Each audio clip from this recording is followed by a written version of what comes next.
Hello, back again on the Top Recap channel. This time I will tell a movie entitled Enola Holmes. Let's get straight into the storyline. There was a girl named Enola Holmes. She was born into a prominent family in England. Her first brother was Mycroft, who was a famous politician. Her second brother is Sherlock Holmes, who is none other than a brilliant detective. Enola's father died long ago, so this girl only lives with her mother, especially because her two older brothers decided to migrate and live alone. But Enola's mother, Eudora, had a unique way of raising her daughter. She never teaches her daughter anything feminist. Instead, she teaches Enola how to read, do science experiments, and do various other activities that sharpen the physical and the brain. Enola was allowed to be whatever she wanted, which is why Enola loved her mother so much. However, Eudora was hiding something from her daughter. And the one most frequently violated. One day, right on Enola's 16th birthday, Eudora decided to leave home and never come back. Eudora only left Enola a few cards as a gift. Upon hearing that their sister was living alone, Mycroft and Sherlock decided to go home and stay with her. But the two brothers didn't recognize Enola at the train station at all, as they hadn't seen each other for a long time. Enola. Also, Enola's appearance is very messy. It doesn't reflect a classy lady at all. What the hell has she... Mycroft finally realized that Enola had no insight into the ethics and traditional values of women of her time. That's why Mycroft planned to send Enola to a special boarding school to get an education to become a classy lady. Knowing her eldest brother's plan, Enola rejected it. Enola felt that she didn't need school because her mother had taught her many important things for her future. However, Mycroft, who has now become Enola's guardian, still decides that Enola will go to boarding school and get an education. Sherlock then came to comfort Enola. Sherlock then tells Enola about her childhood. She used to be a shy little girl and always carried a pinecone toy wherever she went. The way it turned out managed to change Enola's mood. Until the next night, Enola reopened the gift left by her mother before she left. It turned out that the gift contained a clue, which then led Enola to a painting of chrysanthemums. After further observation, behind the painting is an envelope containing money and a message that reads, "The future is in our hands." Our future is up to us. The message made Enola realize that she could choose her own future. Finally, Enola quietly left home to look for her mother. She went disguised as a boy and immediately headed to the train station. Arriving there, Enola saw a noble who was angry because she lost her son. Just before the train drove off, Enola saw a suspicious man, whom she thought was the messenger sent by the nobles to look for her missing son. Enola unexpectedly saw a man coming from a big bag on the train. He was the son of a noble who had gone missing and was being searched for. The man's name was Tewkesbury. He was a nobleman from the Basilweather family. But because she didn't want to cause a problem by helping the nobleman's son escape, Enola decided to leave. It turns out that the man sent by this noble family actually came to kill Tewkesbury. Enola, who realized something was wrong, immediately rushed to save Tewkesbury. They both avoided the killer's pursuit. Finally, they reached the front of the train car, requiring both to jump to avoid the killer. After jumping, Enola and Tewkesbury had to be stranded in the forest. They walked for quite a long way until nighttime. To fill the boredom, they finally told each other stories. Both left home for similar reasons. Enola was forced to go to an all-girls school, while Tewkesbury was forced by her family to join the military and go abroad. Even though both of them wanted to live freely with their own paths and choices. Before parting, Enola had cut Tewkesbury's hair so that the assassin could not recognize him. Enola then arrived in London to look for her mother. Since Mycroft was sure to send the best police in London to look for her, Enola was forced to buy a set of women's clothes to blend in and hide from her brother's messenger. Now, where am I? Enola then checked into a small inn. There, she composes a riddle message to find her mother. Enola then composed a mysterious word and put it in an advertisement in several magazines and newspapers, because Enola knew that her mother liked to read newspapers. After that, Enola went to where her mother often exchanged letters. There, she met a black woman named Edith, a friend of her mother, and Enola's martial arts teacher as a child. Enola then told Edith about her journey to London to find her mother. Enola remembered seeing Edith's existence at a secret meeting before her mother disappeared. In that meeting, Enola also heard the word Ellie Houseman. Enola is increasingly curious about the true identity of Ellie's Houseman, but Edith doesn't want to give an answer at all. Therefore, Enola tried to solve the puzzle herself. It turns out that the meaning of the word Ellie Houseman is pointing to an area in London. Ellie House. man. When she went there, Enola saw that there was a door tied with a padlock with a purple ribbon.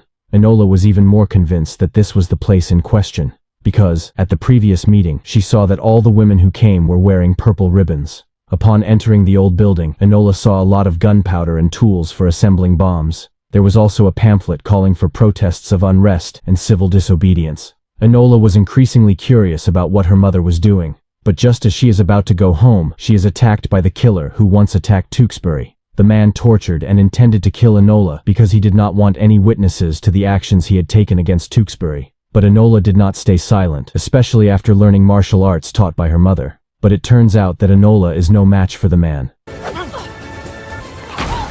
Enola is dragged back to the warehouse to be killed. Enola is forced to light a fire and blow up the building to escape. Now Enola's plans have changed. She feels that her life is also threatened by helping Tewkesbury escape. Enola is then determined to meet Basil family for information about Tewkesbury's next plan. Enola then disguised herself as a widow and an assistant to Sherlock Holmes. Enola loudly said if she could find the nobleman's son who had disappeared. Please leave before we make you leave. Unfortunately, a detective named Lestrade denied it and said Enola had lied. Sherlock Holmes does not have an assistant, especially her status as a widow. They argued because they didn't trust each other. That's why they were both evicted from the mansion. Black shag. Favorite dessert? Enola, who had not given up, approached a gardener at the big mansion. She paid the gardener to exchange clothes with her.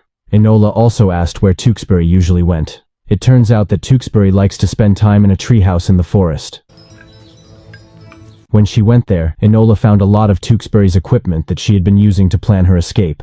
It turns out that Tewkesbury had made a fake destination on the map so that people looking for him would be trapped. But Enola cleverly managed to find out where Tewkesbury was headed, which was in a garden market area in London. Shortly after that, Tewkesbury's grandmother came and stopped Enola's actions. This grandmother came because she was interested in Enola's role while disguised as a widow. The grandmother also asked Enola to deliver a message if she met Tewkesbury. The grandmother said she was very worried and hoped Tewkesbury would be okay.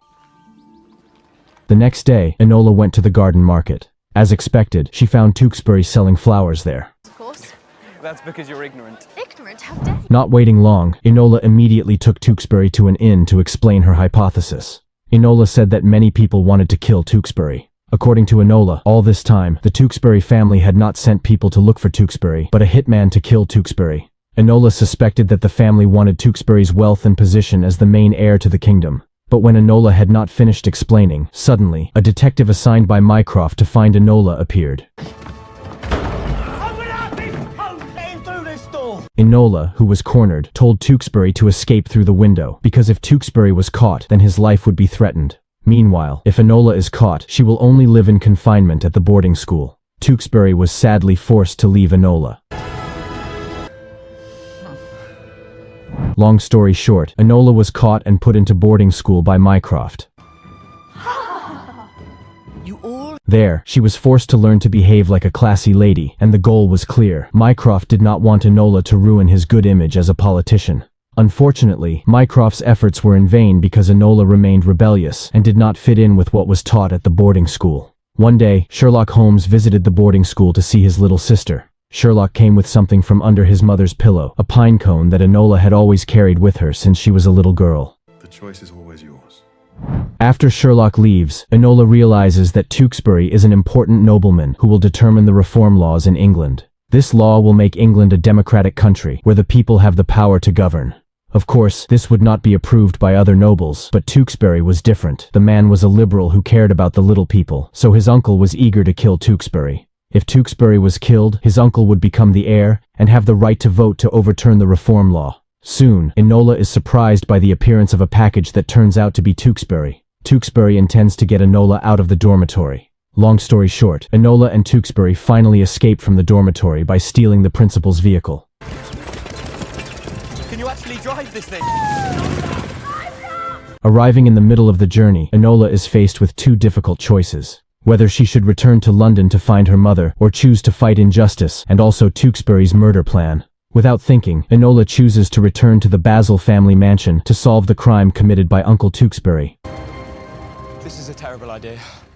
Upon arriving at the mansion, they were surprised to find it very quiet.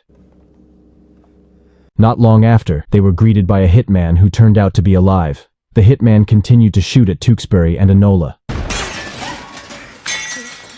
In a state of urgency, Enola tried to fight the hitman. But again, Enola is not a match for an experienced hitman. Enola was easily beaten and made unconscious. The hitman then choked Tewkesbury. In that critical state, Enola managed to wake up. She remembered the martial arts training taught to her by her mother. Enola then pulled out her ultimate move and managed to defeat the hitman. Is it over? Of course not. It turns out that the mastermind behind Tewkesbury's murder was his grandmother. His grandmother came and picked up the gun that had fallen. She then shot Tewkesbury right in the chest.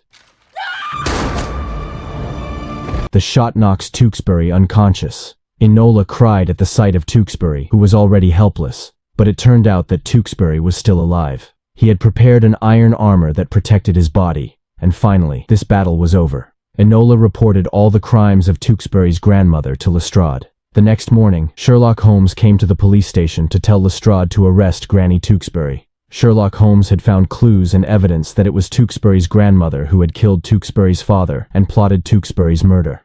Rather serving in the Afghan war.